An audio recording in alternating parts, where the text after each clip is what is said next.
Nanti saya beri contoh lain-lain ya. Ini saya kosong, halaman kosong maksudnya. Saya akan berikan berbagai contoh lain. Nah, singkatan sekarang. Singkatan itu, secara prinsip, singkatan itu selalu dalam bahasa Inggris. Maksudnya, dasarnya adalah bahasa internasional. Dalam hal ini lebih sering bahasa Inggris. Jadi misalnya, kita menuliskan waktu bukan W sama dengan 10 detik, bukan berdasarkan waktu, tapi T kan, time. Jadi singkatan itu berbasis bahasa internasional. Dalam 10 detik. Kalau dipanjangin, pakai bahasa Indonesia. Misalnya dalam kalimat, waktunya adalah 10 detik. Jangan time-nya adalah 10 detik. Tentu tidak begitu kan. Tapi ketika disingkat jadi T. Begitu juga untuk satuan. Kalau dalam kalimat yang dipanjangkan 10 detik sebutnya. Tapi kalau disingkat 10 S. Ya, karena singkatan selalu supaya gampang atau mudah dipahami oleh komunitas internasional, kita sepakat supaya nanti kalau ada artikel ilmiah, walaupun nggak ngerti bahasa Prancis misalnya, tapi paling tidak persamaan-persamaannya itu bisa dipahami oleh semua pembaca. Ya, tentang konsentrasi sekarang. Kalau tentang konsentrasi, buku Brady, General Chemistry, sampai dengan pembahasan hukum Henry, itu masih menggunakan lambang C. Jadi misalnya rumusnya adalah, nanti saya tuliskan rumusnya ya.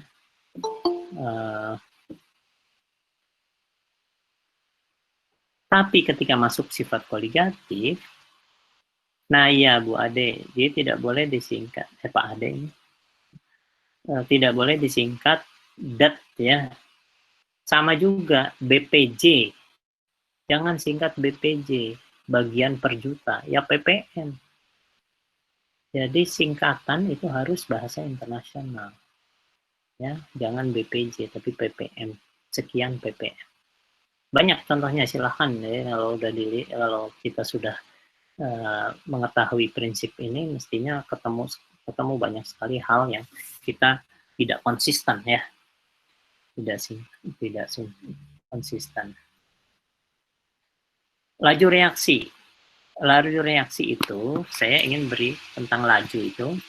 Saya ingin beritahu bahwa dalam fisika itu ada istilah kecepatan, itu artinya ada nilainya dan ada arahnya ya, suatu besaran vektor, singkatan dari velocity, makanya V.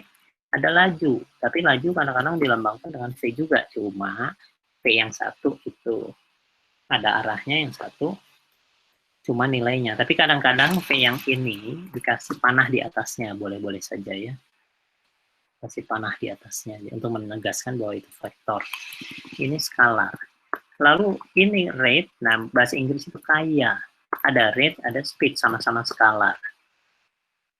Tapi bedanya adalah kalau rate, skalar, sepenuhnya skalar, tidak punya arah. Misalnya reaksi ke arah kanan, itu kan bukan arah dalam arti bergerak ke kanan, tapi cuma kalau ke kanan, kita bilang ke kanan bukan ada arah ke kanan, tapi kita cuma, maknanya adalah hasil reaksinya bertambah, reaksinya berkurang, gitu kan.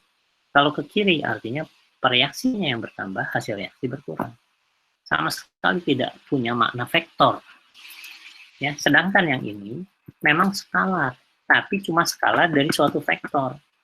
Kita membicarakan nilainya saja, tapi sebetulnya ada arahnya. Tapi kita memperhatikan nilai, contohnya dalam istilah speedometer di mobil. Speedometer, maka artinya di alat itu yang muncul adalah sekian 80 km per jam, misalnya cuma nilai skalarnya saja.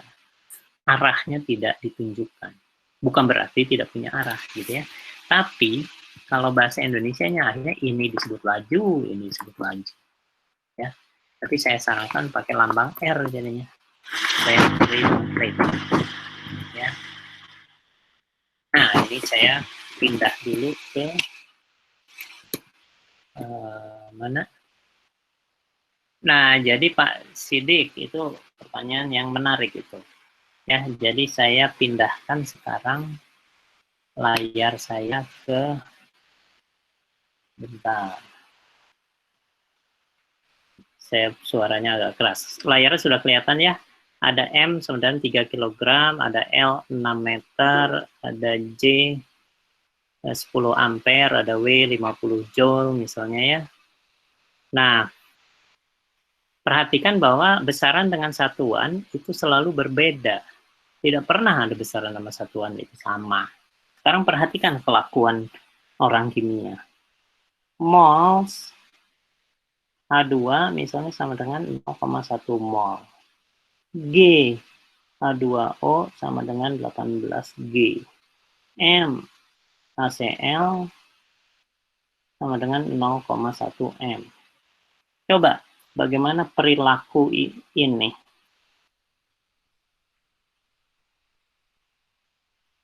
Ya. Besaran dengan satuan menjadi sama. Itu betul-betul membuat murid itu jadi kebingungan tanpa guru menyadarinya. Di fisika rasanya kok besaran dengan satuan jelas gitu bedanya. Ini kenapa? Mol ini sama dengan sekian mol. Lalu apalagi kalau sudah dalam rumus matematik, G kali apa segala macam gitu kan ya.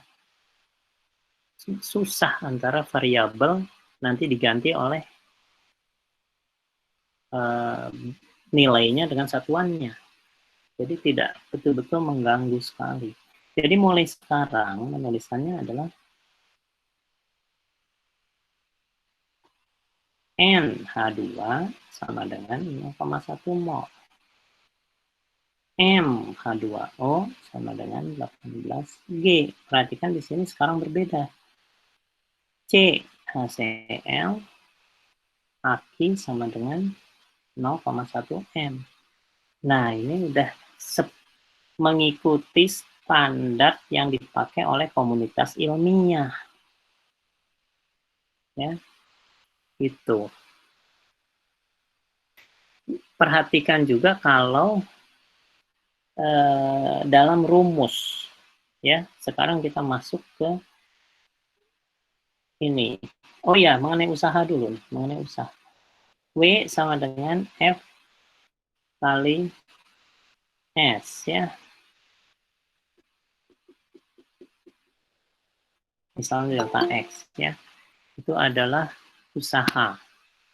Atau W sama dengan P delta V. Ya. Yang di fisika namanya lebih sering disebut usaha. Orang kimia menyebutnya kerja. Mana yang benar? Coba dituliskan di chat. Yang benar apa?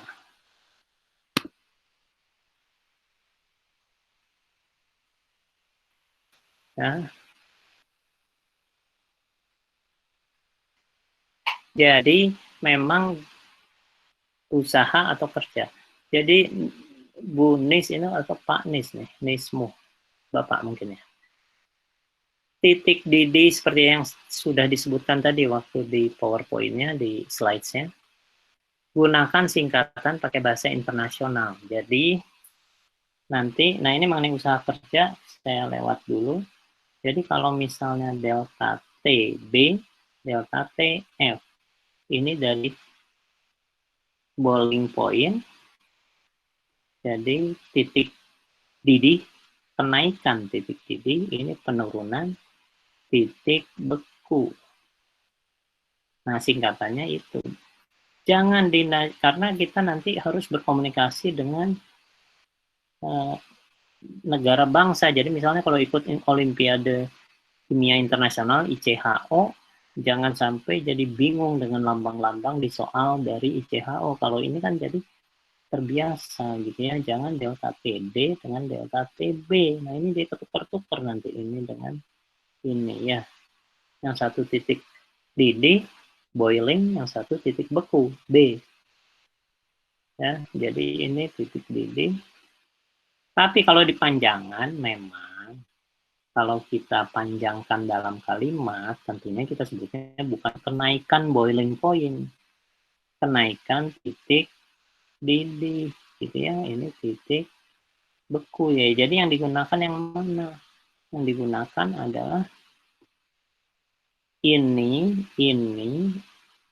ini, gitu kan, yang digunakan. Tapi kita tidak menggunakan ini. Ini juga tidak dalam kalimat ya, walaupun itu tadi maksudnya penjelasannya ya dalam bahasa Inggris. Jadi itu dikalimatkan tadi. Coba kalau kita lihat delta H. Waduh, putus lagi. Bentar.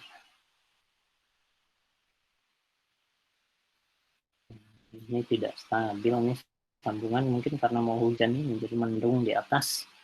Jadi tidak bagus ininya.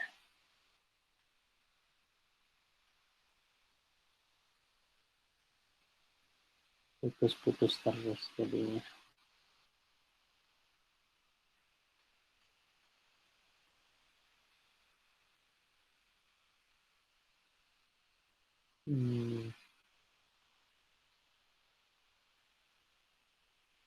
Oke, kita coba stabil dulu. Semoga stabil. Oke, jadi coba ini. Apa ini artinya?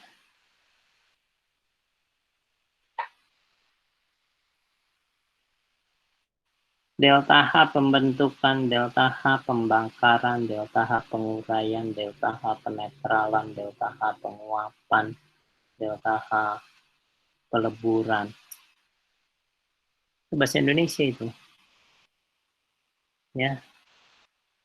Padahal delta H pembentukan formation, delta H pembakaran combustion, delta H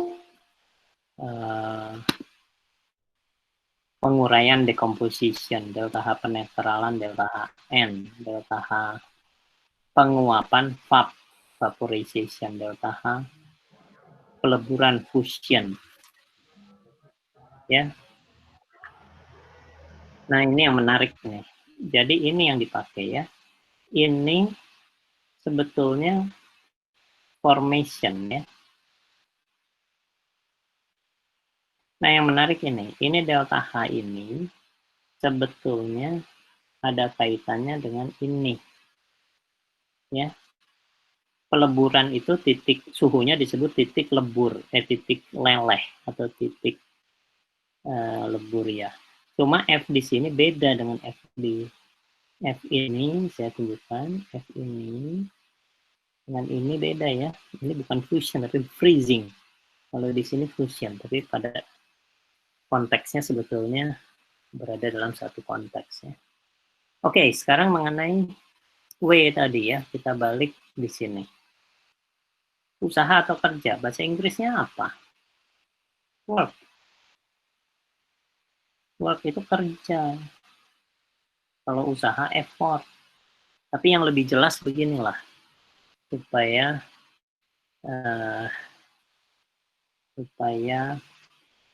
kita yakin memilih apakah kerja atau usaha. Jadi pilihan kita apakah kerja atau usaha.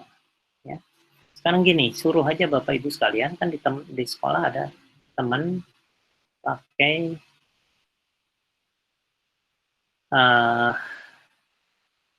ya di sekolah kan ada guru fisika ya. Coba gini, guru fisikanya disuruh mendorong dinding beton di sekolah seharian penuh. Berapa usahanya? Coba hitung. Guru fisika kita disuruh mendorong dinding beton seharian penuh. Usahanya berapa? Coba ditulis. Usahanya dicat. Iya. Ya, karena W sama dengan F kali delta X. Delta X-nya ini 0. Ya kan? Sehingga usahanya menjadi 0. Gitu ya. Nanti bilang ke guru fisika itu, Pak, kasihan amat Bapak udah mendorong dinding seharian penuh kok disebut tidak berusaha. Tega amat gitu ya, udah seharian penuh ngedorong kok disebut tidak berusaha. Dia berusaha itu namanya. Usahanya tidak nol, tapi nggak ada kerjaan. Jadi yang nol apa? Kerja. Ya. Jadi mulai sekarang pakailah istilah kerja. bilangin ke guru fisika, pakai kerja. Karena kalau Bapak Ibu mendorong dinding beton, itu usahanya mestinya harus dihargai dong. Ya usahanya tidak nol, tapi nggak ada kerjaan gitu ya. Oke, jadi akhirnya yang dipakai adalah ini. Yang ini baiknya tidak dipakai. Ya, effort itu nggak dipakai. Oke, kita teruskan dengan, jadi ingat besaran selalu singkatannya satuan juga dalam bahasa internasional. Jadi misalnya waktu 10 Hz. Tapi kalau dalam kalimat sebaiknya hargailah bahasa kita 10 detik ya. Gitu. Dan ini kalau ditulis ini T gitu kan ya. Bukan W, waktu. Tapi dulu banyak G misalnya. G itu gaya berat atau apalah namanya. Ya pakai W. W itu singkatan dari, sama dengan usaha memang jadinya. Weight. W sama dengan M kali G. Lalu bagaimana yang lambangnya sama? W ada kerja, ada W juga gaya berat. Ya sesuai konteksnya lah, tidak akan tutup-tutup. Ya. Jadi berat memang W betul. Tapi jangan pakai untuk satuan gram, karena W itu satuannya dina atau newton. Jadi masanya dikalikan gravitasi yang 9,8 kali 9,8 meter per detik kuadrat ya Pak Usman. Ya, pakai W boleh, tapi itu bukan massa. Itu adalah berat, gaya berat. Jadi kita harus membantu siswa untuk juga memahami fisika. Di kimia jangan jadi bentrok sama pembahasan di fisika. Di fisika sudah konsisten, M itu 10 kg, W-nya 98 Newton. Lalu di kimia W sama dengan W air 18 gram. Jadinya kan tidak ada konsistensi di antara bidang-bidang sains. Jadi kita harus berusaha membangun konsistensi di antara bidang-bidang sains. Oke. Lalu massa jenis. Massa jenis itu memang sebaiknya rho ya. Massa jenis rho, walaupun D dalam beberapa buku masih density ya. Nanti ini tergantung, kita lihat nanti di buku IUPAC. Di IUPAC itu ada aturan-aturan tentang perlambangan. Rasanya lambang yang benar adalah ini. Rho. Terus ya, jadi pakai rumus matematik sekarang. Kita lihat rumus. Untuk besaran-besaran kimia. Jadi mol sama dengan gram per mr. M sama dengan mol per V. Beberapa buku masih muncul, apalagi buku-buku di bimbingan tes kayak gitu. Ini bukunya buku-buku turun-temurun, tidak diperiksa lagi, jadi mol sama dengan gram per mr. Ya. Sekarang saya tanya, ini besaran atau satuan? Coba ditulis di chat, itu besaran atau satuan?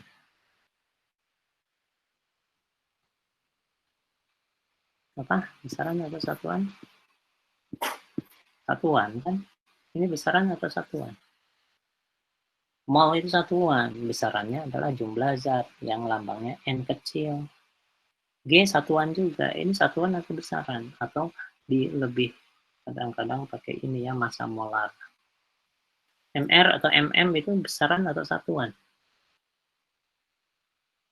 MR atau MM, massa molar. Massa molar atau massa molekul relatif gitu kan namanya. Itu besaran atau satuan? Oke, jadi itu besaran. Ini molar satuan, mol satuan, P besaran. Jadi orang kimia itu konsisten. Wah, konsisten ya. Gitu kan ya? Konsisten. Satuan, satuan, besaran. Satuan, satuan, besaran. Ya, satuan, satuan, besaran. Jadi, Bapak Ibu guru kimia bisa mengusulkan ke guru fisika, Pak, rumus fisika itu bab pertama mekanika itu tulis rumusnya begini, Pak, supaya konsisten satuan-satuan besaran, gitu kan ya. Itulah gado-gado memang, Bu Nur. Jadi gado-gado itu. Nah, itu mestinya nanti guru fisika begitu juga supaya konsisten satuan-satuan besaran gitu ya. Ini hukum apa namanya? Coba ditulis hukum apa itu?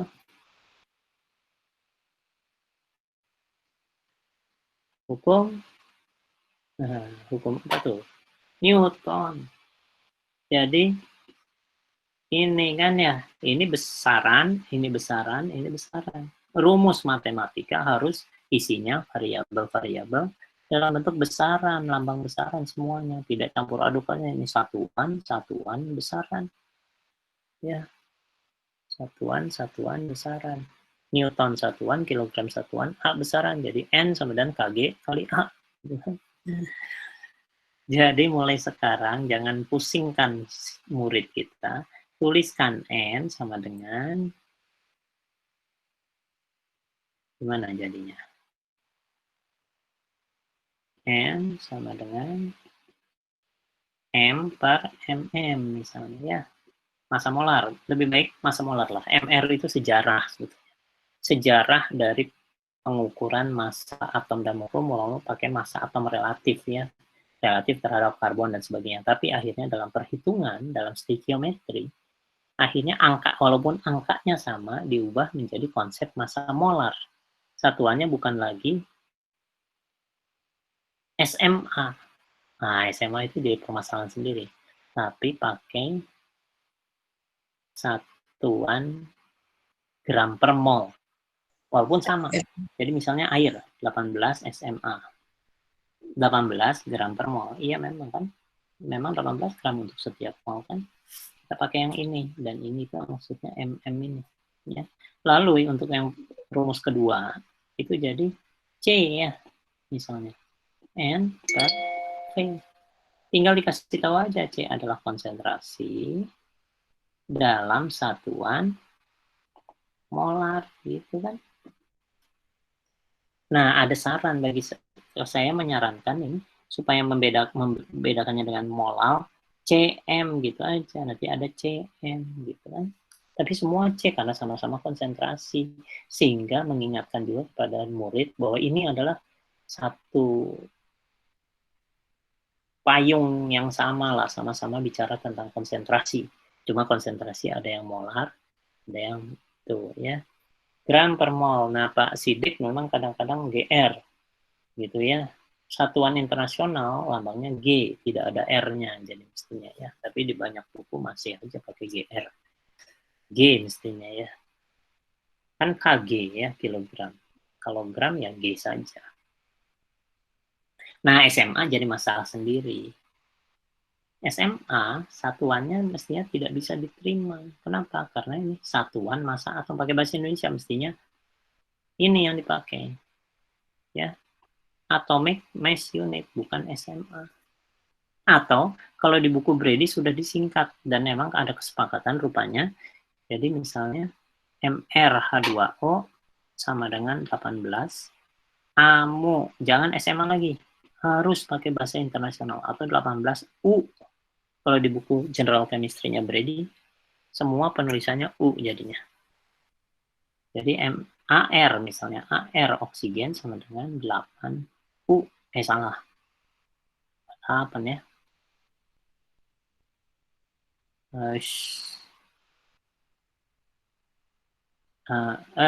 Berhenti lagi nih. Kalau pindah-pindah itu memang suka gini ya.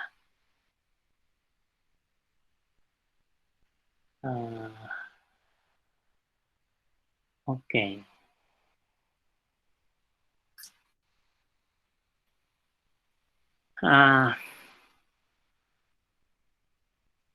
Mudah-mudahan stabil. Tidak gampang putus. Sebentar, kita lihat. Oke, jadi SMA jangan pakai SMA lagi, tapi pakai AMU. atomic, dikasih tahu lah dalam bahasa Inggris itu atomic mass unit.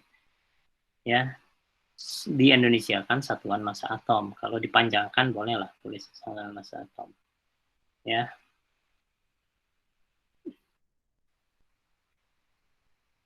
Oke, stabil mudah-mudahan. Jadi ini 8U, bukan 8 ya.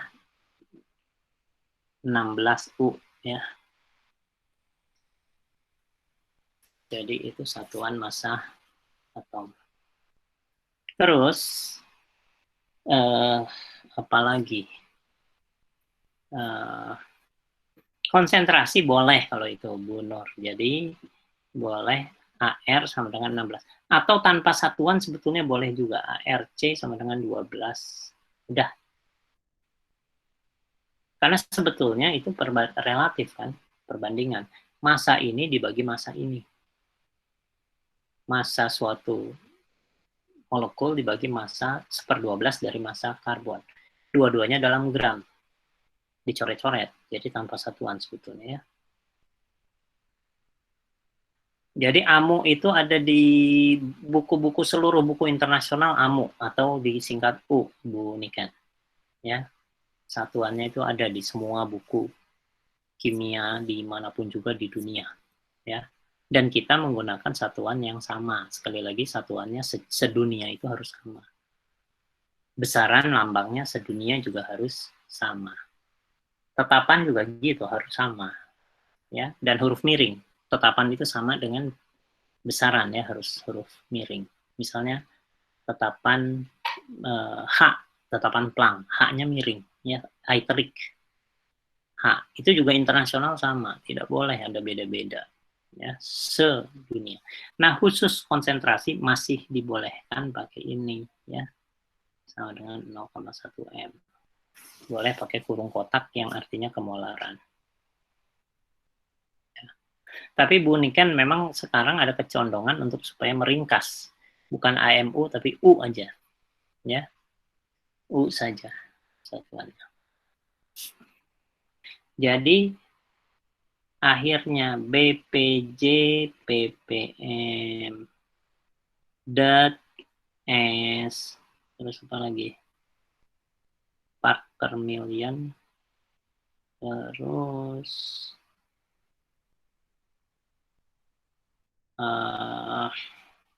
yang pakai bahasa Indonesia misalnya apa ya? Ya tadi itulah delta T, D, delta T, B, terus yang pakai bahasa Indonesia lagi apa misalnya? G, G, G ya, misalnya G, ini M, dan seterusnya. Jadi semua ini salah, ini yang dipakai ya, pakai bahasa asing. Nah, selanjutnya kita lihat mengenai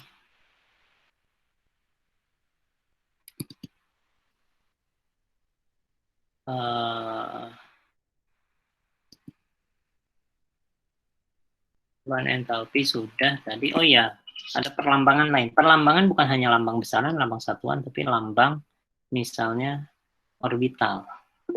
Ya, orbital. Ya, orbital itu lambangnya adalah misalnya orbital subkulit 2P.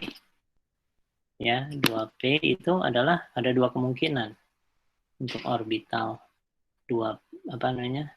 Misalnya bisa begini, bisa juga begini ya. Itu perlambangan juga. Lalu ada nanti di dalamnya ada spin. Ada panah atas, ada panah bawah. Lalu tanda timbang. Nah, ini semua harus konsisten ya. Tanda timbang begini, begini. Pernah kalau zaman dulu ini dibolehkan, tapi sekarang sudah sepakat semua pakai panah kiri kanannya seperti itu. Jadi yang ini yang benar, ini salah ya. Nah, yang orbital ada dua-duanya dibolehkan kalau orbital ya. Yang ini boleh, yang ini boleh. Cuma yang kanan ada keuntungan. Untuk diagram orbital maksud saya ya, diagram orbital.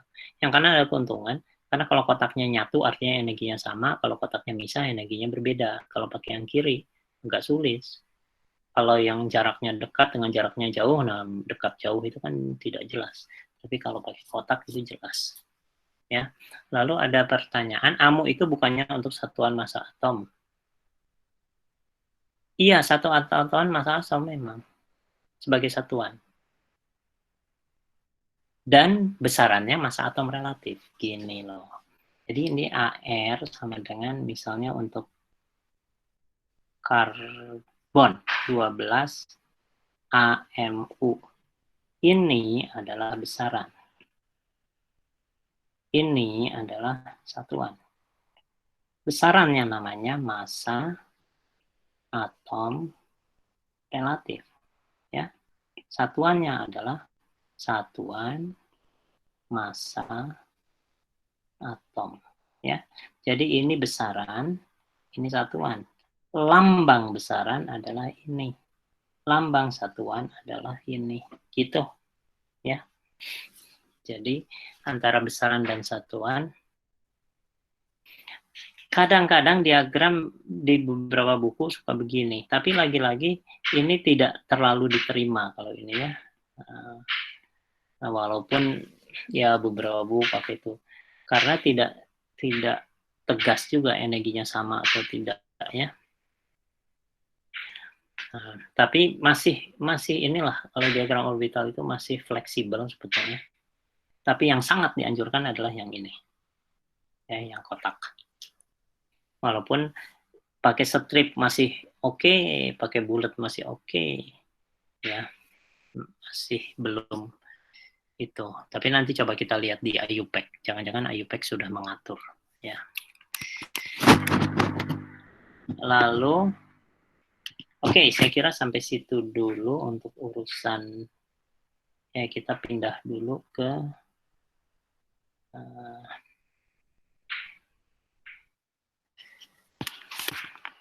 kita balik dulu ke sini.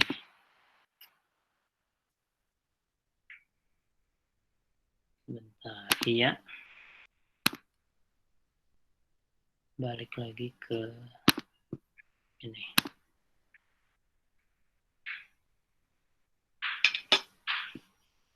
Jadi besarannya namanya massa atom relatif, satuannya AMU. Besarannya namanya massa molekul relatif, satuannya sama, yaitu AMU. Ya. Nah, ini tadi sudah contoh-contoh perubahan entalpi stoikiometri ya. Ini sudah tadi dibahas semua. Sekarang kita masuk ke rumus. Rumus kimia. Rumus kimia adalah suatu cara untuk menggambarkan atom-atom penyusun suatu molekul. Ya. Rumus kimia. Jadi harus dibedakan antara rumus kimia sama rumus molekul. Rumus kimia itu lebih luas cakupannya. Karena rumus kimia mencakup rumus molekul, rumus empiris, rumus struktur, semuanya namanya rumus kimia.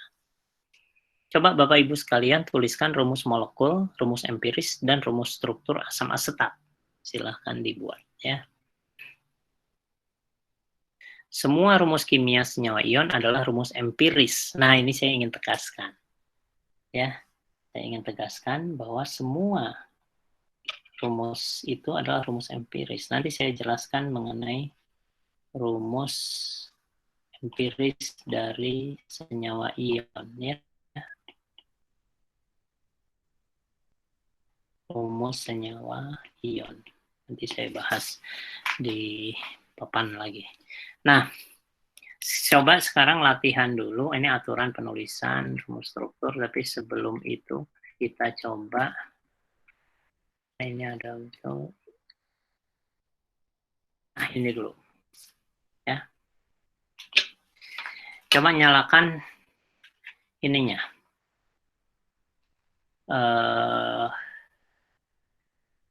Sokratifnya. Sokratifnya dibuka lagi. Sekarang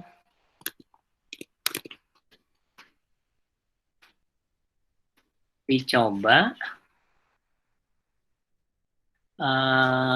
Saya pilih true false saja ya. Bapak Ibu sekalian diminta untuk menjawab di antara molaritas dengan kemolaran yang benar molaritas atau kemolaran. Jadi yang benar molaritas. Jadi kalau Bapak Ibu setuju bahwa yang benar molaritas, pilih true. Kalau setuju kemolaran yang benar, pilih false. Itu yang nomor 1. Nomor 2 gitu juga, nomor 3, nomor 4, nomor 5. Ada 5 soal. Tapi kita mulai dengan nomor pertama dulu. Saya hidupkan sebentar. Iya, silahkan Bapak Ibu menjawab pakai Sokratif. Jawab true kalau memang yang benar molaritas. Jawab false kalau yang benar kemolaran.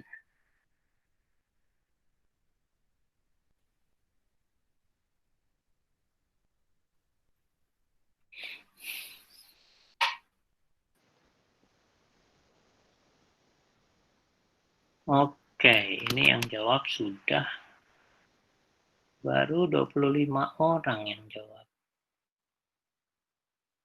Ini Sokratif. Yang belum install tinggal buka Google Play.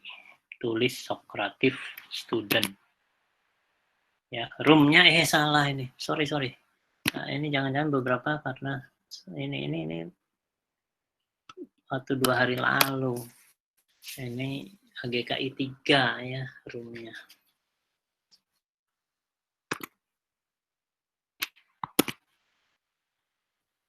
Sudah 30 orang yang menjawab.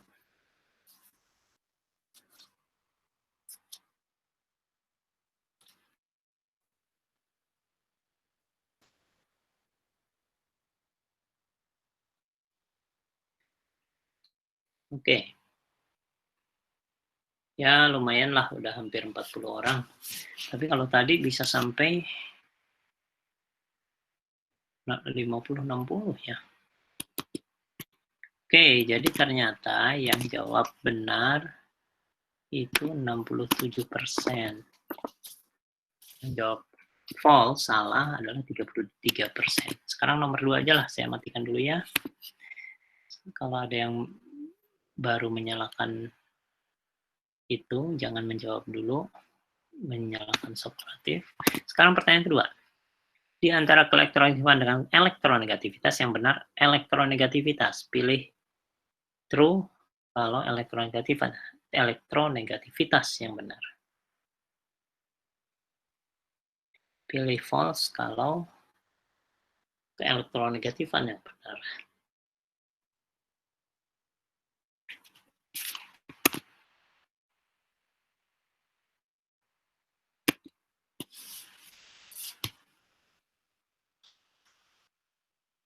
Universitas gitu ya. Coba akhirnya yang menjawab ini 60%. 58%. Lawan 42% dengan yang jawab sudah oke lah. Layarnya gelap, Pak. Oh, layarnya gelap. Sebentar.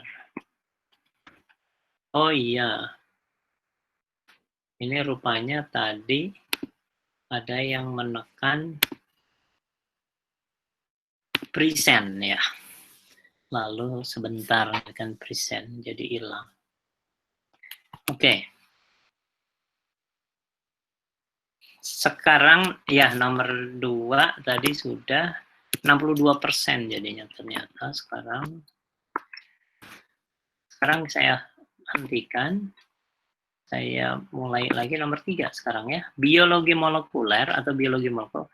Yang benar biologi molekul. Kalau setuju biologi molekul yang benar, pilih true. Kalau setuju biologi molekuler yang benar adalah pilih false. Saya hidupkan sekarang. Silahkan. Oh iya, untuk Bapak Ibu yang baru gabung, nanti kita akhir minggu ini sesuai saran tadi, paling banyak memilih redox dan elektrokimia ya, untuk pembelajaran berikut.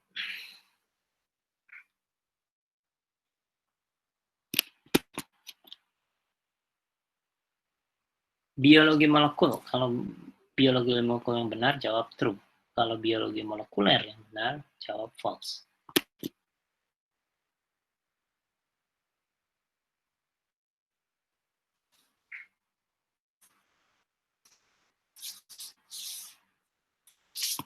Oke, sudahlah. Ini ternyata berbalik dengan kemarin.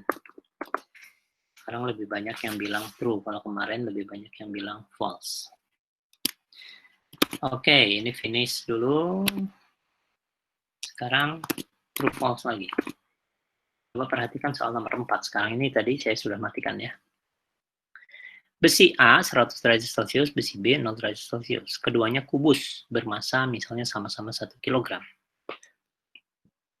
Yang satu 100 derajat, yang satu 0 derajat. Besi A mengandung kalor yang lebih banyak dari besi B. Benar atau salah kalimat ininya? Dengan ini informasi yang diberikan ya. Nah, setelah informasi tersebut, ini benar atau salah? Mengandung kalor yang lebih banyak, lebih besar lah ya, lebih tinggi dari besi B. Benar atau belum saya hidupkan, sorry.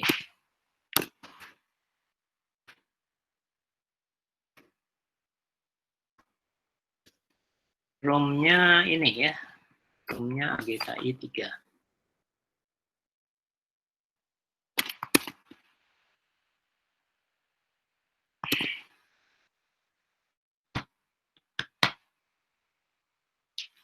Besi A mengandung kalor yang lebih besar dari besi B.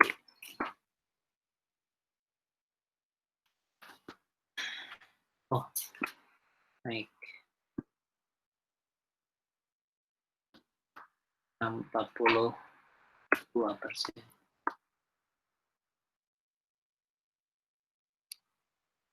Itu berubah-ubah terus. Oke, sudah cukup banyak yang menjawab. Ternyata terakhir statusnya 40%. Saya matikan sekarang. Terakhir, rumus molekul asam asetat adalah CH3COOH.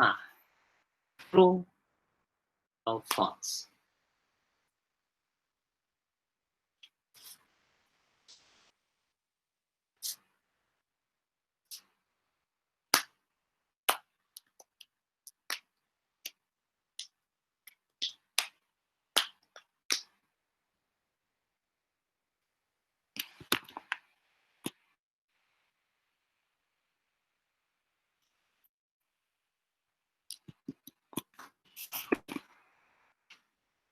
CH3COOH adalah rumus molekul asam asetat, betul atau salah? Ini beberapa udah ikut kemarin ya, mesti yang ikut kemarin nggak usah jawab ya. Ya, nggak apa-apa lah. Oke, jadi yang menjawab sudah cukup banyak. Kita hentikan saja ya, sudah. Ternyata 52%. Cukup berimbang. Ya, sekarang kita bahas satu-satu semua ini ya. Tapi kita mulai dengan ini dulu. Jadi rumus kimia tadi ada ini ya, sudah. Ada 3 ini. Lalu ada soal ini, silahkan ditulis ya di tempat masing-masing atau di chat. Tapi kalau rumus struktur susah juga kalau di chat. Nah, terusnya sekarang Bapak Ibu sekalian, saya minta untuk ini ya, nanti ini kita harus nulis lagi nih di itu. Tapi sebelum itu saya bahas ini dulu lah ya. Nanti kita akan bahas pakai tab lagi ya. Nah, Budiah namanya salah, bukan Sokratif, Sokratif. Nulisnya adalah nih saya tulis Sokratif. Oke. Senyawa ion jelas tentunya harus bukan ClNa ya, NaCl. H2SO4. Jadi yang positif di depan, dalam hal ini K-nya positif, SO4-nya minus. Senyawa kovalen itu elektropositif baru elektronegatif. Contohnya misalnya NO2 ya. Misalnya CO2. 2O kan selalu elektropositif baru elektronegatif. Termasuk yang kompleks seperti H2SO4 sebetulnya juga senyawa kovalen. Jadi ini yang paling positif, ini yang tengah-tengah, ini yang paling elektronegatif ya. Tapi dia juga mengikuti aturan penulisan asam. Kalau asam, H-nya di depan. HNO3 misalnya, H2CO3, HCN. Jadi kalau asam, H yang bersifat asam ditulis di depan. Ada kekecualian untuk penulisan rumus. Kecualiannya adalah senyawa karbon. Senyawa karbon, oh iya kita sih nanti sampai dengan 15.30 ya. 2,5 jam rencananya. Tarik nafas kalau udah terasa capek. Sekarang sudah 1,5 jam ya. Nanti habis ini kita tarik nafas dulu lah 5 menit ya. Nah, kekecualiannya ini, tapi kecualiannya hanya untuk urutan CH. Sebetulnya ini lebih elektropositif, hidrogen lebih elektropositif dari karbon. Mestinya HC, tapi khusus hidrokarbon CH. Ini misalnya, bukan H6C2, tapi C2H6. Jadi tidak sesuai dengan aturan ini, elektropositif, elektronegatif. Ya. Tapi pH-nya tertukar, tapi NO-nya tetap. N memang lebih elektropositif dari oksigen itu paling elektronegatif. Kecuali senyawa hidrogen dari nitrogen, NH3, N2H4 dan sebagainya, mestinya lebih positif H daripada N. Tapi ini sudah terlanjur kebiasaan begini, ya sudahlah diterima. Ya, itu rumus kimia. Rumus struktur nanti kita bahas. Nah, sekarang menarik penamaan unsur dan senyawa. Kiblat kita setelah merdeka lebih banyak ke bahasa Inggris. Bahasa Belanda itu terserap ketika penjajahan, ya. Tapi setelah itu kita berorientasi ke bahasa Inggris. Tapi dalam kimia, dalam beberapa hal kita tidak berkiblat ke Inggris, tapi Latin. Contohnya, ini kecerdasan kimiawan Indonesia sebetulnya. Sodium tidak jadi sodium, natrium. Kenapa? Lebih gampang ngajarin ke siswa karena lambangnya Na, nggak akan ketukar-tukar. Kalau sodium nanti dikira lambangnya S, belerang, gitu ya. Potasium lambangnya P, misalnya. Kita pakai kalium ya. Itu. Yang menarik lagi dalam bahasa Indonesia adalah ini. Kita ke bahasa Inggris, tapi kalau kita melihat di dalam bahasa Inggris tidak konsisten, kita tidak mau ikut. Contoh. Ini sodium sulfat diterjemahkan menjadi kayak ini. Sodium sulfat, sodium klorida. Jangan, kita lihat yang ini dulu aja. Yang sulfat dulu aja. Ini coba perhatikan yang kiri dengan yang kiri ini dulu. Ya. Na2SO4 dengan H2SO4 dulu. Dalam bahasa Inggris, Na2SO4 itu sodium sulfat. Dalam H2SO4 disebutnya sulfuric acid. Nah, tapi dalam bahasa Indonesia sodium sulfat kan sodiumnya jadi natrium, sulfat ya sulfat, natrium sulfat. Tapi asam sulfatnya sulfuric acid tidak kita terjemahkan menjadi asam sulfurat. Padahal nitric acid itu asam nitrat ya. Tapi sulfuric acid tidak asam sulfurat. Akhirnya dipilih apa? Natrium sulfat, asam sulfat. Ya. Jadi disamakan karena sama-sama SO4 ngapain pakai nama yang berbeda. Bahasa Inggris ini aneh. Sama-sama SO4, ini sulfat, ini maksud saya. Ini sulfat sebagai garam tapi sulfurik sebagai asam. Tapi Indonesia akhirnya memilih ini. Ini mestinya bagusnya kalau gitu sebentar saya tukar aja ya. Ini kayaknya lebih enak kalau tulisnya di sini.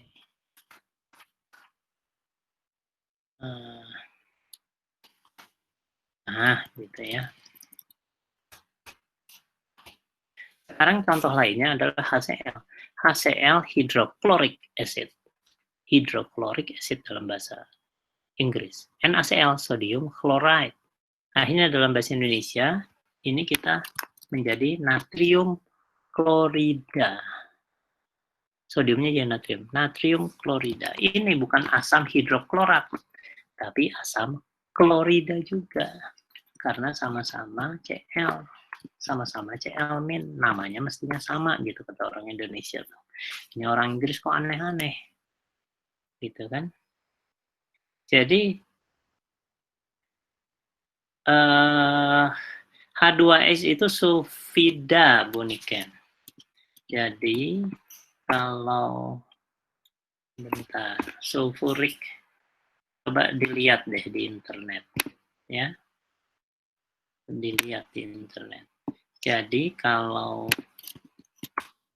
H2S namanya, coba ya kita search. H2SO4, coba di search di ini, di mana? Di Google ya. Bapak Ibu sekalian tuliskan di dalam Google H2SO4 aja misalnya. Ya. H2SO4 enter. Nah, di Google atau di browser apapun ya. Nanti di situ keluar tentang H2SO4, H2S. Ya kalau Na2SO4 memang sodium sulfat. Nah, kalau hasilnya namanya kalau dalam keadaan gas dengan dalam keadaan apa namanya? Dalam keadaan asam dalam larutan itu namanya kadang-kadang beda. Yang satu pakai acid, yang satu hidrogen ya. Kok di sini tidak ada dalam air ya kalau H2S? Ternyata H2S itu hidrosulfurik. Jadi polanya seperti HCl nih. Hidroklorik gitu ya. Kalau klorik, kalau tanpa hidro itu HClO3. Ya. Layar masih hitam. Gimana sekarang layarnya? Sudah bagus layarnya, sudah ya. Oke. Okay. Nah, jadi ini tadi ya H2S itu kalau dalam keadaan gas itu hidrogen sulfida, sulfide. Beginilah nulisnya ya. Tapi kalau H2S dalam asa, dalam larutan, nah ini mulai aneh-aneh. Hydrosulfuric acid. Seperti pola ini. Hydrochloric acid. Jadi itu memang akhirnya kimiawan Indonesia membuatnya menjadi sederhana saja. Pokoknya selama dia SO4, ya sulfat udah terserah bagaimana bentuknya. Asam atau garam atau apapun, ya sulfat. Kalau orang Inggris, dalam garam jadi sulfat, dalam asam jadi sulfurik. Ya, sulfurat kalau dalam bahasa Indonesia, gitu. Ya, jadi itu penamaan unsur dan senyawa. Lalu sekarang persamaan. Persamaan matematika dan persamaan kimia ini sudah dibahas tadi, jadi kita tinggal merangkum saja bahwa dalam persamaan matematika itu ada variabel, ada tetapan, tetapannya bisa angka 2, bisa juga K misalnya. Ya Bu Niken silahkan. Terus ada operator kan tentunya, kali bagi tambah kurang dan sebagainya, ada fungsi sinus kosinus. Atau kalau dalam konteks sains, akhirnya variabel itu akhirnya menjadi lambang besaran. Ya variabel juga sih sebetulnya, kalau kata orang matematik ya. Lalu ada lambang tetapan, lalu ada operator, ada fungsi. Ya. Persamaan matematika itu. Ya. Terdiri atas itu. Nah, lambang besaran, makanya perhatikan. tidak ada lambang satuan dalam suatu persamaan matematika. Makanya ini aneh kan yang tadi saya bilang. Ini satuan. Ini mestinya di warna merah gitu ya, biar jelas bahwa ini salah. Misalnya. Lalu tambahan G per MR. G juga satuan lagi. Jadi nggak bisa soal lambang satuan ada di dalam suatu persamaan matematik gitu kan. Jadi ini merah ya. Tuh ya, ini juga mestinya merah. Ini juga merah. Walaupun ini masih dibolehkan sepanjang ini dimiringkan. Karena beberapa textbook kadang-kadang konsentrasi ini ada yang presenting. Layarnya gelap. Iya, Bu Astri Gustriana lagi presenting. Jadi Bu Astri tolong klik stop presenting, Bu Astri. Ini tertimpa jadinya. Kepencet tombol present. Iya, makasih banyak. Kita resume. Memang Google Meet yang membuka kemungkinan untuk diskusi dan sebagainya, akhirnya kelemahannya ini. Akhirnya ada yang pelatihan pakai YouTube aja, betul-betul satu arah gitu ya.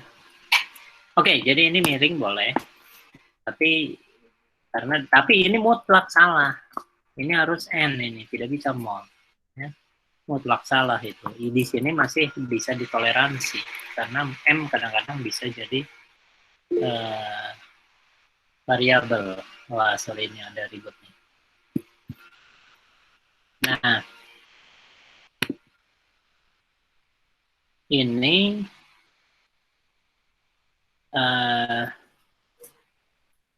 jumlah zat sama dengan massa dibagi MR, ya betul, ya MM lah, ya. Ya silakan Pak Taufik. Nah, terus sekarang persamaan kimia. Ini nanti ada contoh-contohnya. Persamaan kimia atau persamaan reaksi namanya. Ini misalnya, ya. Ini adalah persamaan reaksi kita bilangnya. Selama ini persamaan ini disebut persamaan reaksi, ya. Padahal bahasa Inggrisnya chemical equation. Saya ingin mengusulkan, walaupun ini sudah ada di dalam KBBI, itu sedang ada di KBBI ya sudah. Tapi nama bahasa Inggrisnya chemical equation. Kenapa? Nah, jadi chemical equation. Kenapa? Karena kalau ada delta H-nya, ini namanya thermochemical equation. Jadi persamaan termokimia.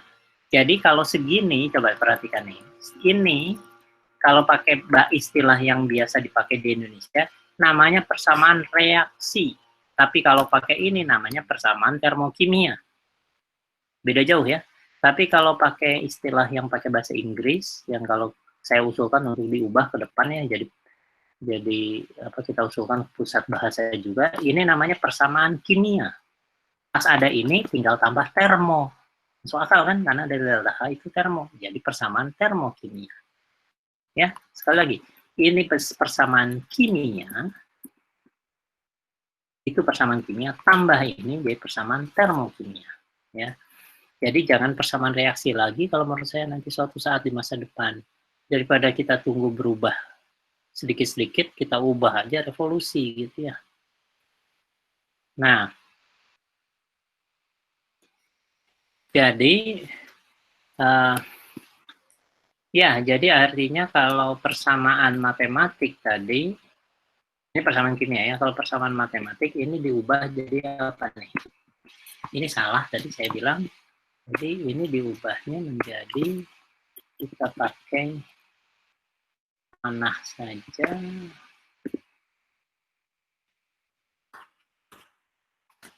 Jadi ini diubah menjadi N sama dengan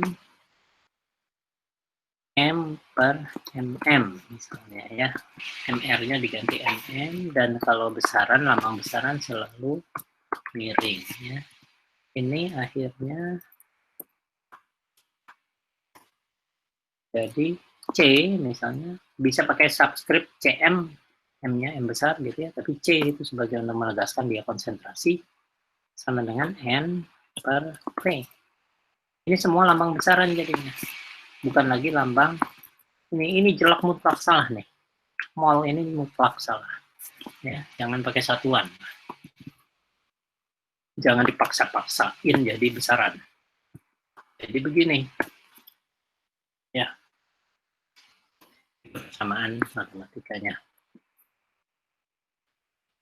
Terus persamaan ini udah ya, ini tanpa delta H namanya persamaan reaksi dengan delta H. Nah, ini yang saya harapkan jangan pakai yang ini ya.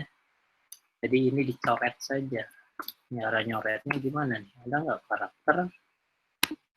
Kita coret dengan coba strike through. Double aja ya.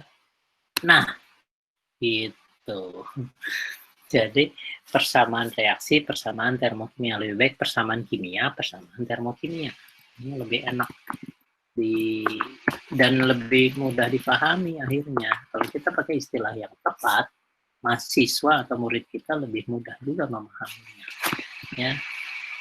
Nah, sekarang peristilaan kimia. Peristilaan kimia itu yang jelas kalau ditanya apakah ada kesepakatan, ada, karena pusat bahasa sudah bekerja dengan masyarakat ilmiah, diundang orang dari perguruan tinggi dan sebagainya untuk sama-sama membuat kesepakatan tentang peristilahan.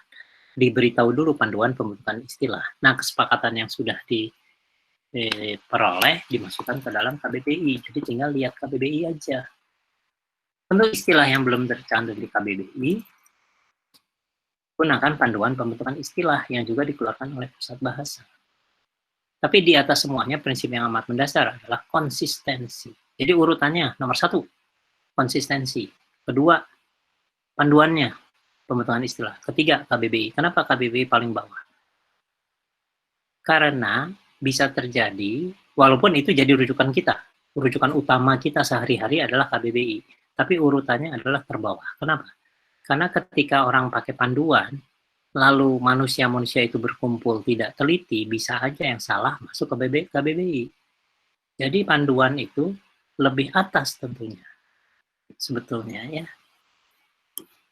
Walaupun sekali lagi, sehari-hari kita pakai KBBI untuk melihat ada atau tidak istilah tertentu dan sebagainya ya.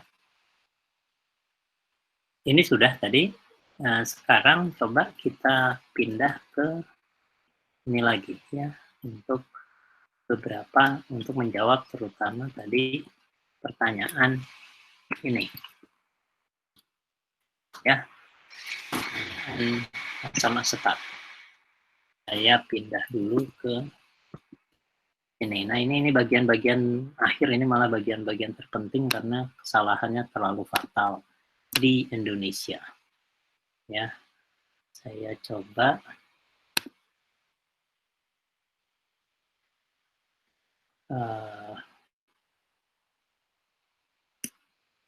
sebentar.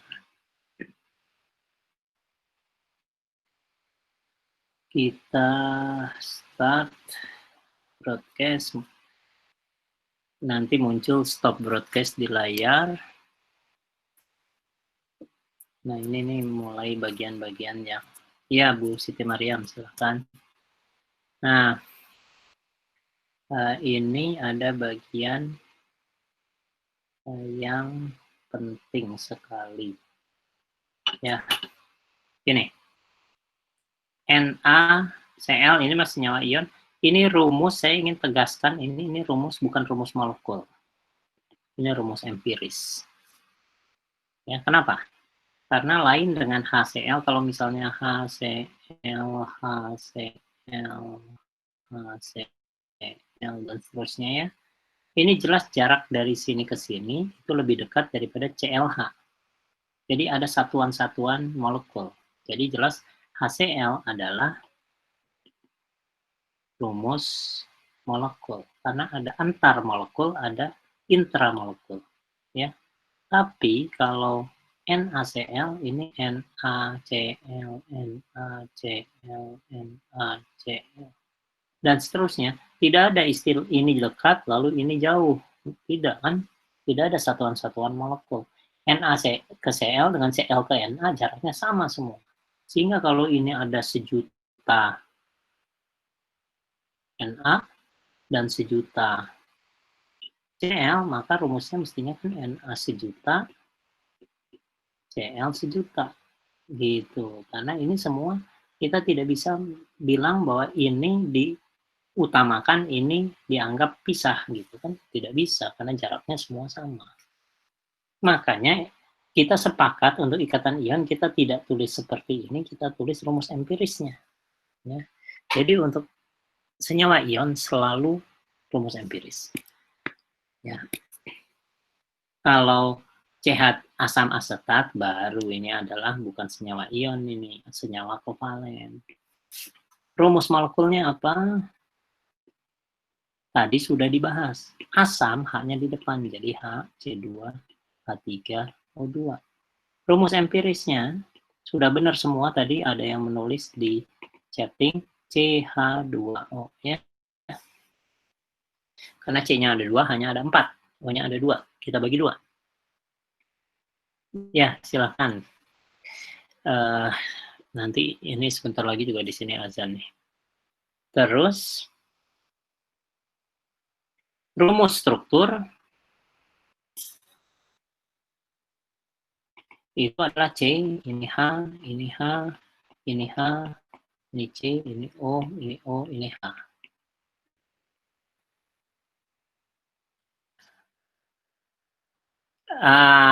Iya, akhirnya memang ada pertanyaan yang bagus tuh. Akhirnya MR cocok enggak? Walaupun ini namanya rumus empiris, bukan rumus molekul ya. Yang ini nih rumus empiris.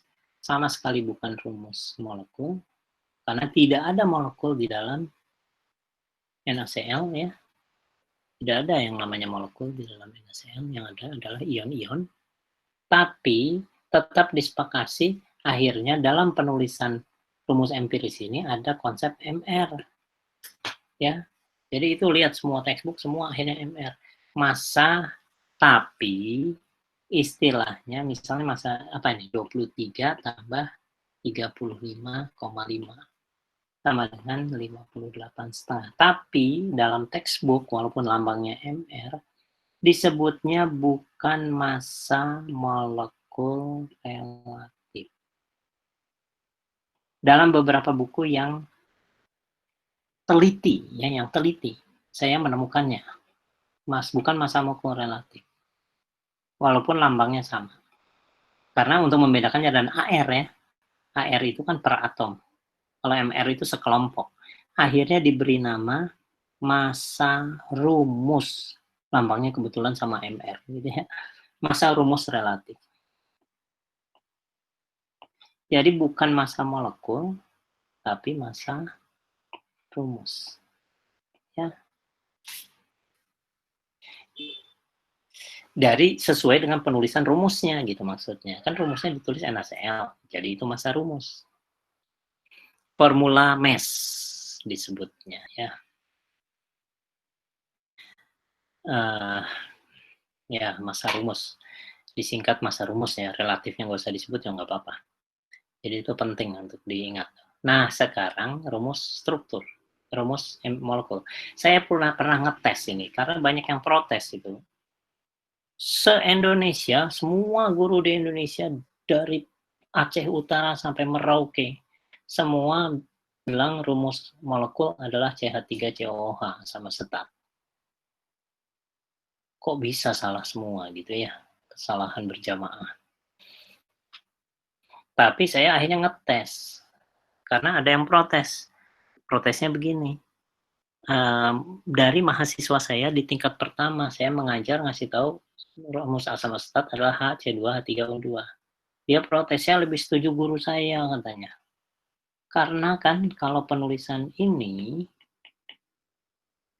kan H-nya terikat pada O. Kalau nulisnya begini,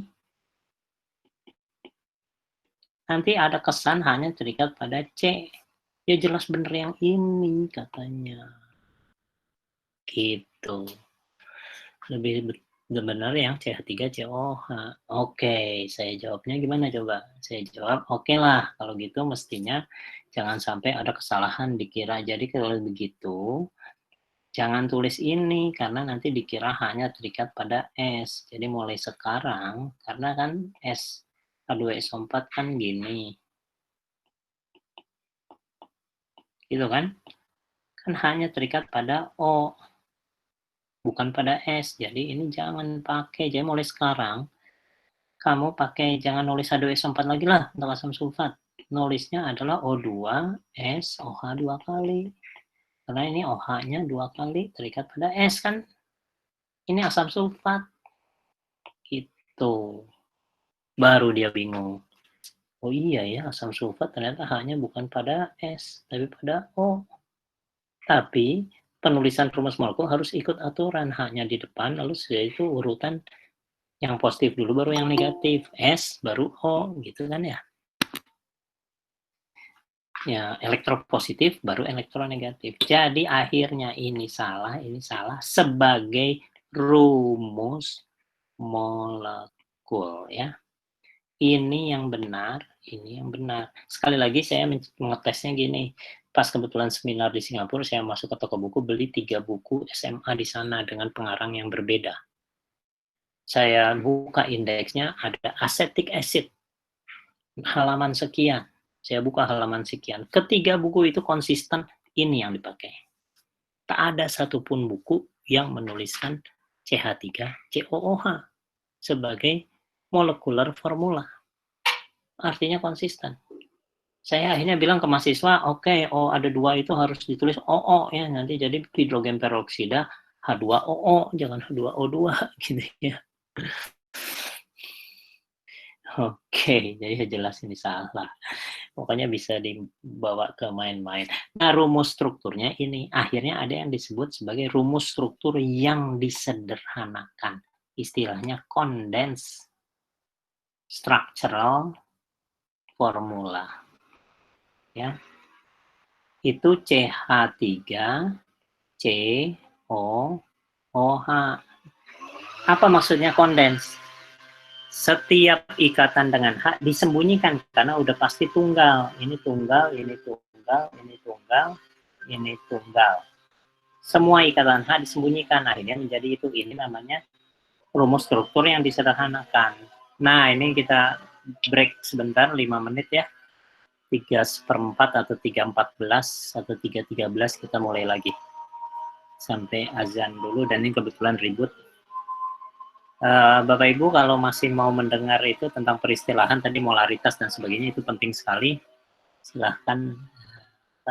Sekarang break, mau sholat dulu, silahkan.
Oke, azannya sudah berakhir. Ya, ini pas lah waktunya untuk sampai 3:30 untuk menuntaskan ini semua. Kita teruskan uh,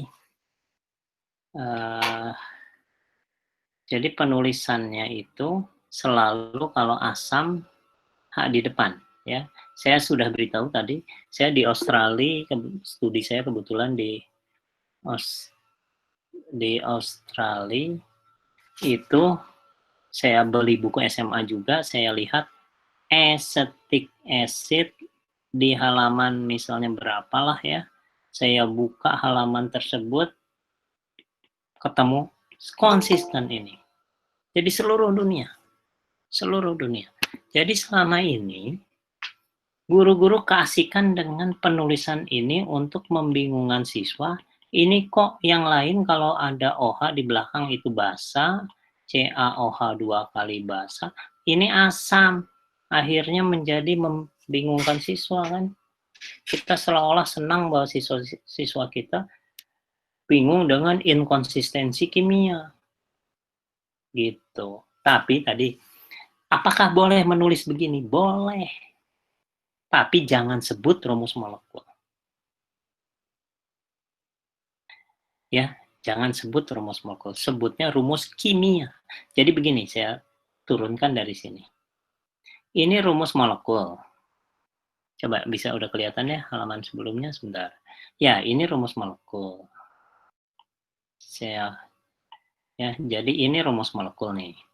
Ini rumus empiris. Ini rumus struktur. Ini rumus struktur yang disederhanakan. Yang kanan nih yang saya lingkarin ini. Artinya H-nya, ikatan dengan H disembunyikan. Tidak ditunjukkan sebagai strip ikatan. Dari sini disederhanakan lagi menjadi ini. Jadi memang di dalam kimia organik, tapi ini namanya bukan rumus molekul, rumus struktur.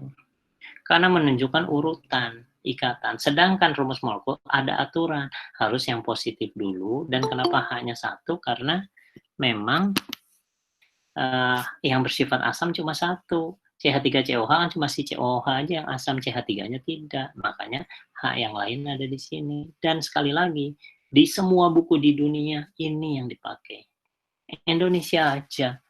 Se-Indonesia. Luar biasa. Jadi gitu. Tapi sekarang sekali lagi, boleh menulis begini. Misalnya saya beri contoh ya. Saya beri contoh. Misalnya, kan jadi kalau dalam reaksi nulisnya gini, HC2, H3O2, Aki tambah NaOH, Aki hasilnya apa? Natrium asetat kan? NaC2H3O2. Perhatikan, sama aja dengan HCl tambah NaOH menjadi NaCl tambah H2O, dan H2O dalam kurungnya L kan ya, karena pelarut. Konsisten. Siswa kita tidak harus dipusingkan dengan kecuali ini CH3COH segala macam. Tapi seandainya pun ada yang menulis begini, bukan dicoret, bukan akhirnya salah, menjadi CH3COONA tambah H2O. Artinya apa? Boleh, tapi kita bilang ini adalah rumus sesuai aturan, rumus molekulnya atau rumus empiris. Ya, ini rumus molekul. Kalau ini rumus empiris ya, senyawa ion. Ini adalah rumus struktur. Ya. Atau kita bilangnya akhirnya yang ini rumus kimia, karena rumus kimia lebih luas. Rumus kimia itu kan ada rumus molekul, ada rumus empiris, ada rumus struktur. Dalam hal ini strukturnya ditunjukkan. Sama saja, tidak ada yang bisa menyalahkan kalau Bapak Ibu sekalian menulis ini. H2SO4 tambah 2 NaOH menjadi Na2SO4, saya tulis di atasnya ya, tambah 2H2O. Jelas tidak salah. Tapi kalau mau tulis gini,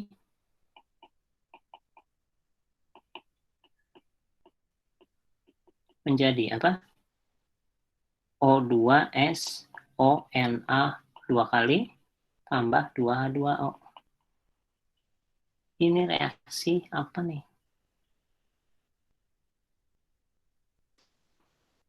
Iya, boleh-boleh saja. Tapi ini bukan rumus molekul. Itu asam sulfat. Itu rumus strukturnya. Ya. Karena S memang mengikat 2 buah OH dan mengikat O 2 buah. Ya silahkan saja. Tapi kan aneh kalau sehari-hari akhirnya kita nulisnya kayak gini. Biasakan sehari-hari pakai nulisnya pakai yang ini. Lebih sering ya. Lebih sering pakai ini. Sama juga lebih sering pakai ini. Ya. Daripada yang ini. Daripada yang tengah ini nih. Ya. Ini sekali lagi bukan tidak boleh, tapi bukan rumus molekul. Tapi rumus kimia yang dipakai. Ya. Oke, mudah-mudahan jelas. Jadi selanjutnya, sekarang kita masuk ke materi terakhir mengenai peristilahan kimia.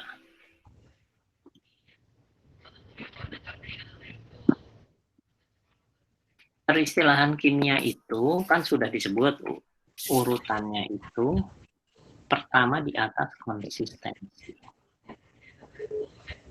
Kedua, panduan pembentukan istilah. Ketiga, KBBI. KBBI itu sebagai produk dari kesepakatan-kesepakatan di atas. Tapi rujukan sehari-hari ini. Tapi urutannya harus itu. Contoh, saya cari itu tentang bilangan kuantum misalnya. Bilangan kuantum. Saya cari di KBBI. Cari bilangan, nggak ada. Search bilangan pakai KBBI yang aplikasi di Google Play. Nggak ada. Kenapa? Karena dia menuliskan kata dasarnya kan bilang. Di bawahnya ada artinya bilangan. Nanti di bawahnya lagi ada kuantum, artinya bilangan kuantum, bilangan gelombang ya. Bilangan oktan number. Bilangan oksidasi ya. Dan sebagainya. Ini bahasa Inggrisnya apa coba? Dan bilangan wave ini kan quantum number. Ya. Ini tapi saya cari bilangan atom nggak ada memang di KBBI. Ini adalah wave number. Ini adalah octane number. Ya. Ini oxidation number. Terus kalau dalam matematik ada whole number. Coba terjemahannya apa nih? Tulis di chat.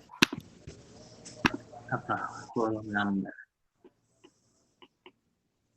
Ada real number.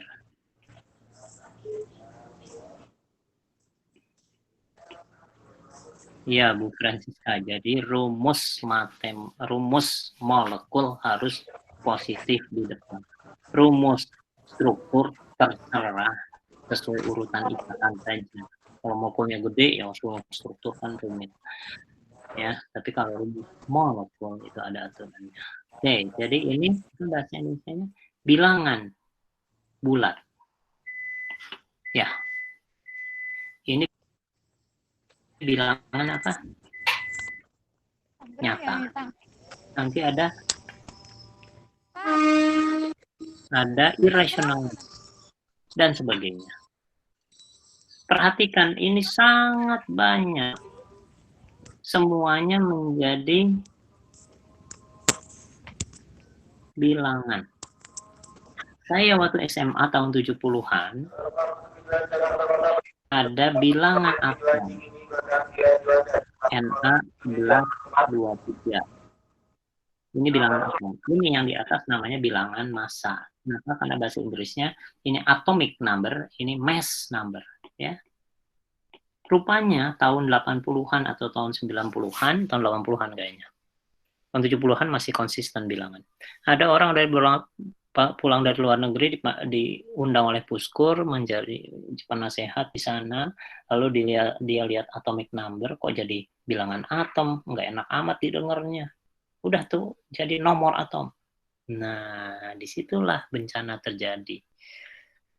Akhirnya masuk KBBI, akhirnya menjadi nomor atom. Inkonsisten. Karena semua number itu selalu bilangan. Khusus nomor atom dan nomor massa saja. Mestinya dia kalau waktu dulu ngusulin jadi nomor atom, nomor massa, dia sekalian ngusulin. Mulai sekarang nomor oksidasi. Nomor oksidasi oksigen -2, nomor oksidasi Na+1, nomor kuantum, nomor bulat, nomor nyata, nomor rasional, nomor gelombang, nomor oktan, dan seterusnya. Jadilah konsisten. Gitu kan. Saya lebih setuju daripada ngubah ini semua sekian banyak, mending nomor atomnya dibalikin lagi seperti tahun 70-an. Bilangan atom, bilangan massa. Ada yang bilang, Pak, tidak enak didengar. Loh ya, urusan bahasa itu bukan soal didengar enak atau enggak. Semuanya akan enak didengar setelah dipakai. Sekian lama. Itu kan masalah kebiasaan saja.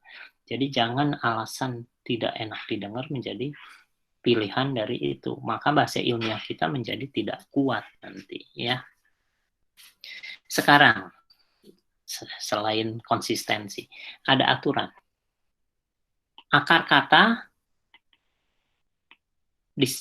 tidak diserap misalnya, tidak dijadikan bahasa Indonesia, maka kata turunan bisa diserap secara utuh.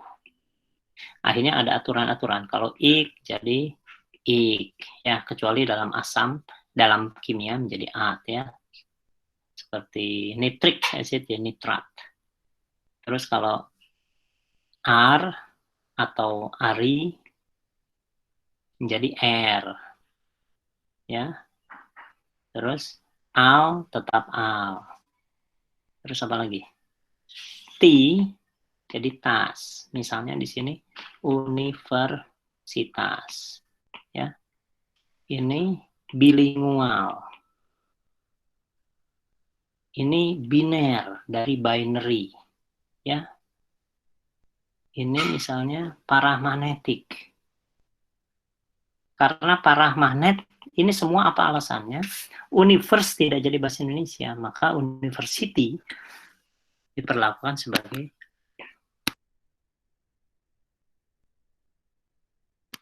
jadi sebagai satu kesatuan, satu kata utuh. Karena paramagnet tidak ada, paranormal ada, paramagnet nggak ada.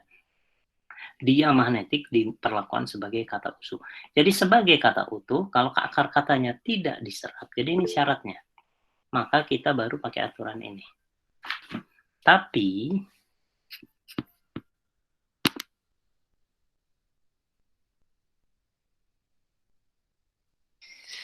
oh iya, Verly, ada auto, ada auto. Nanti bisa dilihat di panduan pembentukan istilah, bisa di-download. Di situ auto itu jadi apa? Kemungkinan tetap auto memang. Kalau auto itu biasanya sudah menjadi bahasa Indonesia sebelum panduan pembentukannya dibuat. Itu tidak apa-apa. Jadi sudah terserap ke dalam bahasa Indonesia sudah sejak lama sekali. Tidak perlu di itu. Tapi kalau yang sudah ada panduan, terusnya sudah ditetapkan kayak bilangan atom itu terus diubah, nah itu mulai mestinya kita konsisten ya. Nah, selanjutnya yang kedua, kalau akar katanya diserap,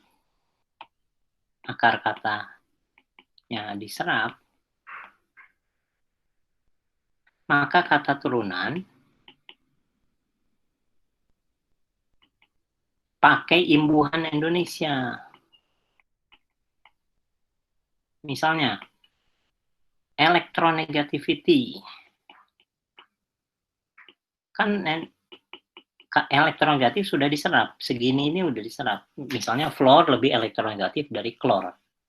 Ya, istilah elektronegatif sudah diserap. Maka elektronegativity menjadi keelektronegatifan. Jadi, kalau akar katanya diserap, maka kata turunannya harus pakai imbuhan Indonesia, bukan elektronegativitas. Saya pernah berdebat dengan Profesor UNY. Bilang, kenapa harus pusing-pusing elektronegativity?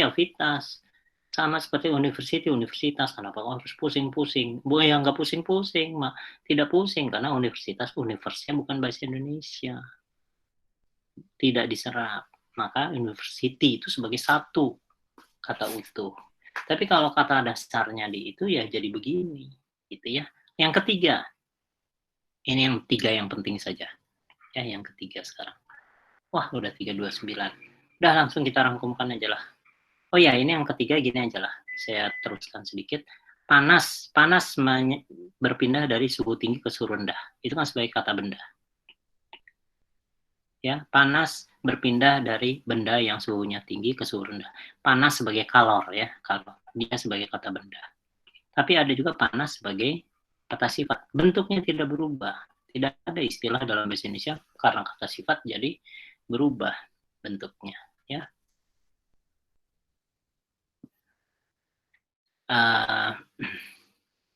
Jadi ya panas bisa jadi kalor memang ya. Nah sekarang apa maksudnya? Maksudnya begini, kalau kata bendanya diserap, ya kalau kata bendanya diserap, maka kata sifatnya gunakan kata benda ini, tidak usah diserap.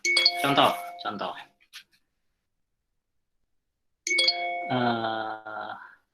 Apa ya? Atom sudah diserap, istilah atom sudah. Maka kalau kita atomic mass, bahasa Indonesia apa? Bukan massa atomik. Ini akhiran ik ini maksudnya kata sifat. Massa atom. Jadi akhiran-akhiran yang artinya itu ya betul Bu Ida. Jadi heat akhirnya diterjemahkan kalor karena kalau pakai panas ya sudahlah daripada istilahnya sama akhirnya diubah menjadi kalor. Jadi heat itu kalor, hot itu panas.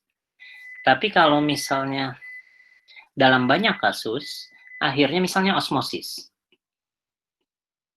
sebagai proses ini kan diserap kan menjadi osmosis. Lalu ada os sebagai kata sifat, osmotic pressure. Apa terjemahannya? Tekanan osmosis. Pakai kata bendanya. Pokoknya ketika kata benda kita serap, maka kata sifatnya tidak.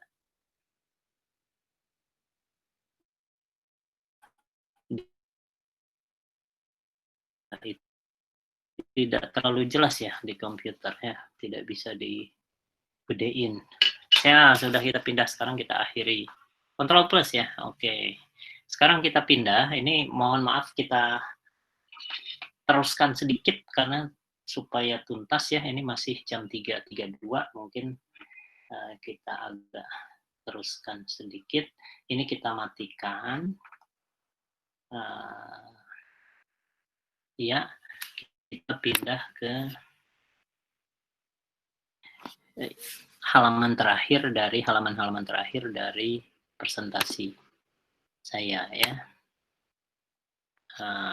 Nah,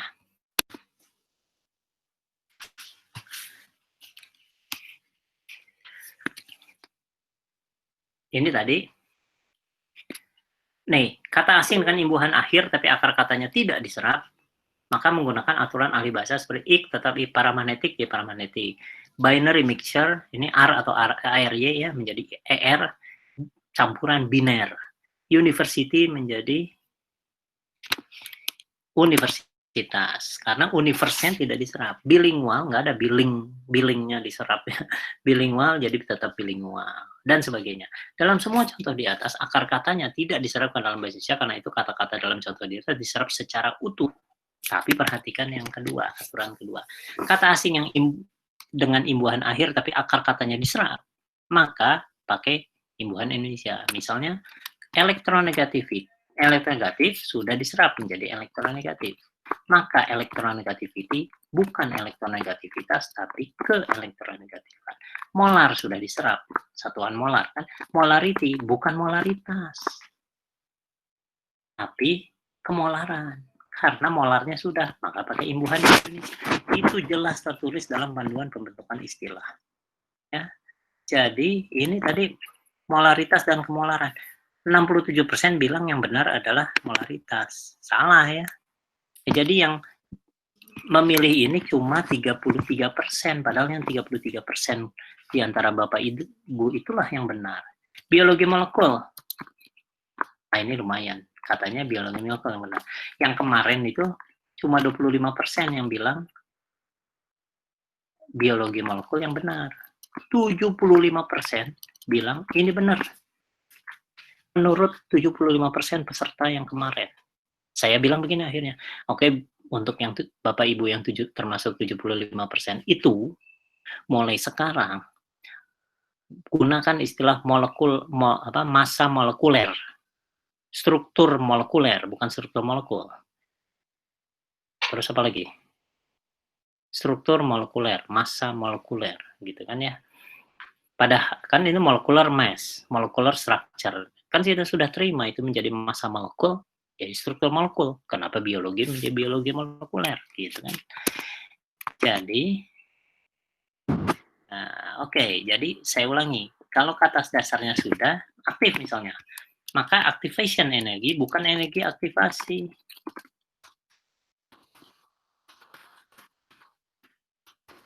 Tapi energi pengaktifan. Activity koefisien, jadi koefisien keaktifan, bukan koefisien aktivitas.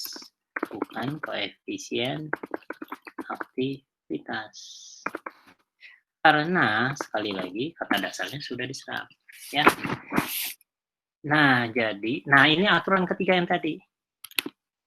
Jika kata bendanya sudah diserap, maka imbuhan yang membentuk kata sifat tidak digunakan. Contoh, molekul, struktur, osmosis sudah diserap dalam bahasa Indonesia. Atom, mulai dari atom ini ya. Atom, molekul, struktur, osmosis itu sudah diserap. Maka, sebagai terjemahan dari atom, molecule, structure, osmosis. Jadi, ini atomik, molekular, struktural, osmotik diterjemahkan menjadi atom, molekul, struktur, osmosis. Bukan atomik, molekuler, struktural, osmotik. Jadi tekanan osmotik, salah. Tekanan osmosis. Ya. Terusnya struktural formula, rumus struktur, bukan rumus struktural. Dan kebetulan kita selama ini bilangnya rumus struktur kan. Padahal bahasa Inggrisnya struktural formula. Molecular mass, atomic structure, struktur atom. Nah, makanya kita akhirnya menjadi apa ini? Ada kelihatan. Massa atom, bukan massa atomik. Ya, selama ini kita pakai massa atom. Struktur atom, bukan struktur atomik. Padahal bahasa Inggrisnya atomic structure. Makanya di sini biologi molekul, bukan biologi molekuler. Gas di atom ya, walaupun bahasa Inggrisnya di atomic gas. Jangan gas di atomik. Masih banyak pakai gas diatomik, bukan gas diatomik. Gas poliatom, bukan gas poliatomik. Senyawa ion, ionic compound. Senyawa ion, bukan senyawa ionik, karena ion sudah bahasa Indonesia. Computational chemistry, kimia komputasi, bukan kimia komputasional. Ya, kecuali ini tadi, karena ini sudah utuh, karena paramanet dengan diamanet nggak ada di dalam bahasa Indonesia. Akar katanya tidak diserap. Pencarian di Google, coba. Elektronegativas saya cari di Google kemarin. Elektronegativas 29.900 halaman. Sedangkan keelektronegatifan 73.500. Sudah bagus sekali untuk keelektronegatifan. Sesuai panduan pembentukan istilah. Sesuai. Tapi cuma elektronegatifas yang lain masih kalah. Nah, ini tugas Bapak Ibu sekalian guru-guru supaya seperti ini, konsisten dengan ini, maka energi pengaktifan ini masih 82.300 di Google. Yang pakai energi pengaktifan cuma 22.000, seperempatnya. Molaritas cuma sepertiganya yang pakai kemolaran. Masih molaritas. Molalitas masih 51, ini separuhnya lebih ya. Separuhnya kurang, sepertiganya lebih. Ionisasi, mestinya pengionan, karena ion sudah bahasa Indonesia. Ini 112.000, ini masih 530.000. Seperlimanya yang benar. Oke, sebagai penutup, guru kimia bisa menyumbang pada usaha menguatkan bahasa Indonesia sebagai bahasa ilmiah. karena kemajuan bangsa sangat ditentukan oleh kekuatan dalam bidang sains dan kekuatan pertumbuhan sains di Indonesia ditentukan antara lain juga pada bahasa ilmiah yang kuat. Nah, peristilan kimia perlu dibangun di atas dasar konsistensi yang kuat, diikuti dengan kesungguhan untuk mengikuti rujukan. Rujukannya adalah panduan pembentukan istilah, tapi nomor satunya konsistensi dulu, ya. Lalu Kamus Besar Bahasa Indonesia. Mudah-mudahan guru kimia di Indonesia bisa menjadi pelopor untuk menguatkan bahasa ilmiah di Indonesia. Saya kira itu saja. Terima kasih. Assalamualaikum warahmatullahi wabarakatuh.